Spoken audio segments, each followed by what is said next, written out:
मोठ्या राजकीय बातम्या. बोगस अर्ज आणि गैरव्यवहारांमुळेच वादग्रस्त ठरलेली 1 रुपयामधील पीक विमा योजना बंद करा. कृषी आयुक्तांच्या अध्यक्षतेखालील समितीची सरकारला शिफारस आहे. राज्य सरकार कोणता निर्णय घेणार याकडे लक्ष आहे. 1 रुपयात पीक विमा योजनेमध्ये गैरव्यवहार झाल्याचं प्राथमिकदृष्ट्या निदर्शनास आलंय. 2 दिवसांपूर्वी काही जणांवर कारवाई देखील करण्यात आली आहे. योजनेमध्ये काही बदल करायचे असतील तर अभ्यास करून कॅबिनेटमध्येच विषय मांडू.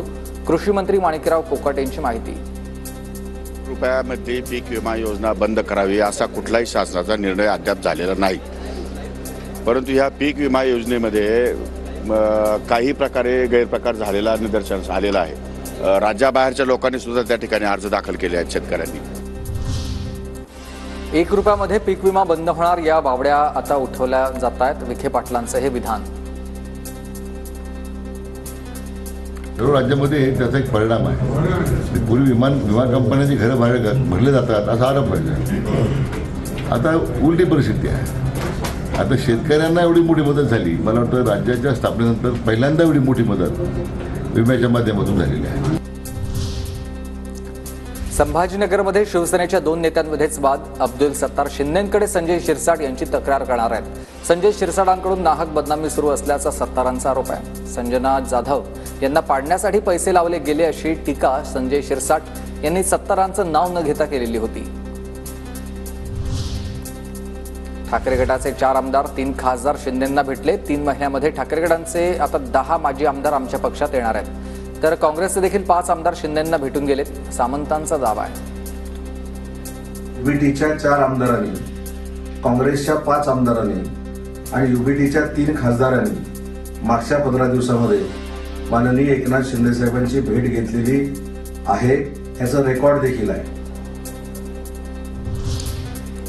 अक्षय शिंदे प्रकरणामध्ये 5 पोलिसांना फासावर लटकवण्याचं काम कुणी केलंय यावर गृहमंत्र्यांनी भूमिका स्पष्ट करावी.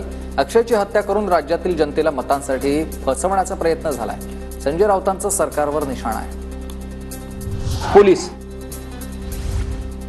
रॉबिनहूड प्रतिमा बनवण्यासाठी अक्षय शिंदेचा बळी घेतलाय. महाराष्ट्रामधील जनतेच्या डोळ्यामध्ये धुळफेक करण्यात आली आहे. जयंत पाटलांचं हे. निवडणुकीच्या आधी रॉबिनहूड होण्याचा प्रयत्न, कुणाची तरी प्रतिमा रॉबिनहूड सारखी करण्याचा प्रयत्न करण्यात आला. त्यासाठी अक्षय शिंदेचा बळी घेण्यात आलेला आहे. महाराष्ट्रातल्या जनतेच्या डोळ्यात धूळफेक करण्याचं काम तेव्हा झालेलं होतं. धनंजय मुंडेंनी काकांच्या पाठीत खंजीर खुपसताना दादांना का थांबवलं नाही? संजय राऊतांचा मुंडेंना सवाल आहे. पहाटेचा शपथविधी षडयंत्र जाऊ नका दादांना सांगितलेलं धनंजय मुंडेंचं हे वक्तव्य. ते मुंडे म्हणतायत मी त्यांना थांबवण्याचा प्रयत्न केला अजित पवारांना. मग आता का नाही प्रयत्न केला? आता का नाही त्यांना अडवलं? आपल्या काकांच्या पाठीत खंजीर खुपसत असताना तुम्ही पाहत होतात. तुम्ही आता का नाही अडवलं? आता कसल्या चर्चा करतायत?